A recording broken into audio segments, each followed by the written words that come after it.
Bora, bora, meu povo, mais um aqui, Força Magnética para vocês. O espectrômetro de massa é um equipamento utilizado para se estudar a composição de um material. A figura ilustra diferentes partículas de uma mesma amostra sendo injetadas por uma abertura no ponto O da câmara de vácuo. Essas partículas possuem massa, velocidade, possuem a mesma velocidade, paralela ao plano da página e com o sentido indicado no desenho. Então, olha aqui o sentido, vertical e para cima. Essa é a velocidade. No interior dessa câmara há um campo magnético B, perpendicular à velocidade. Opa, perpendicular, se ele é perpendicular é 90 graus. 90 graus, obrigatoriamente, trajetória circular. Por isso que a gente consegue verificar nas figuras que eu tenho 4 trajetórias circulares. E se eu tenho trajetória circular, Rabib me vê um cube. E o período dessa trajetória circular é demonstrável pela equação também do experimento no cube. Isso tudo se deve por conta de uma força resultante centrípeta, que é igual à minha força magnética, que é feliz quem vê bem sem óculos. Mas no caso, seno de 90 vale 1. Então, sempre que eu tenho informações que a velocidade é perpendicular a campo magnético, eu tenho sempre brilhando aos meus olhos essas 3 equações. Rabib me vê um cube, também do experimento do cube, feliz quem vê bem sem óculos. O sotaque é importante, hein, gente? Agora ele fala o seguinte, o Bzinho com esse símbolo significa que o B está saindo. Ótimo! As partículas descrevem então trajetórias circulares, bem como a gente já definiu, né? E eu dou 4, indicada pelas trajetórias 1, 2, 3 e trajetória 4. Considerando as informações acima e os conceitos de eletricidade e magnetismo, identifique como verdadeira ou falsa as seguintes afirmativas. Vamos lá. Primeira afirmativa. A partícula da trajetória 2 possui carga positiva e a da trajetória 4 possui carga negativa. Vamos ver. Usando a regra da mão esquerda, faça um bom vestibular. A gente vai indicar o vestibular para cima. O bom vai estar saindo. Não é isso? Então vamos lá. O bom saindo. Vestibular para cima. O dedão vai estar apontando para a nossa direita.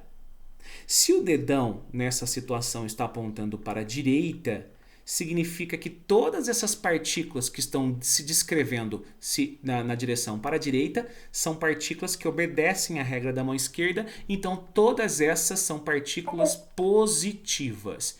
Tá? Agora, obviamente, a que vai no sentido oposto, ela é uma partícula negativa. Eu defini isso usando a regra da mão esquerda, tá bom? Então eu vou ler de novo para vocês a afirmativa. A partícula da trajetória 2, olha lá. A da trajetória 2, carga positiva.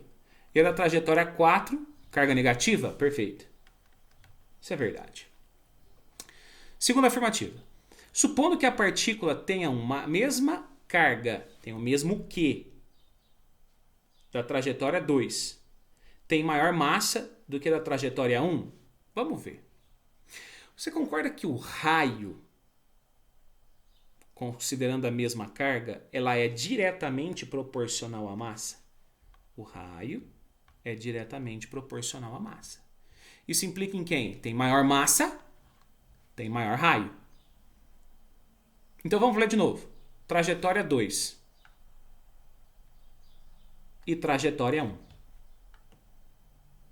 A trajetória 2 tem maior raio. Então, com certeza, ela tem maior massa. E olha só o que ele fala. Supondo que todas as partículas tenham a mesma carga, a trajetória 2 tem maior massa do que a trajetória 1? Sim, tem maior massa porque tem maior raio. Rabib me vê um cube. Terceira afirmativa. Supondo que todas as partículas tenham a mesma massa, Mesma massa agora. A da trajetória 3 tem maior carga do que a trajetória 2? Vamos ver. Raio e carga. Quanto maior a carga, menor o raio. Então são grandezas inversamente proporcionais à carga. Vamos analisar. Então, as trajetórias 2 e 3. A trajetória 2, ela tem maior raio. Maior raio significa menor carga. A trajetória 3, né? 2 e 3, desculpa. Então a 2 tem menor raio, maior carga. A 3, ela tem maior raio, menor carga. E o que ele fala? Supondo que as partículas tenham a mesma massa, a trajetória 3, maior R. Maior R, menor que. Então é falso. E para fechar com chave de ouro, se o módulo do campo magnético B fosse aumentado, se aumentasse o B, o que vai acontecer com a trajetória? Analisa o raio e o B. São grandezas inversamente proporcionais. Ou seja, se eu aumentasse o valor de B, eu iria diminuir todos os raios. Então, se o módulo do campo magnético B fosse aumentado, todas as trajetórias teriam um raio maior? Não. Todas teriam um raio menor. Então ficou verdadeiro, verdadeiro, falso, falso, D de Damasco.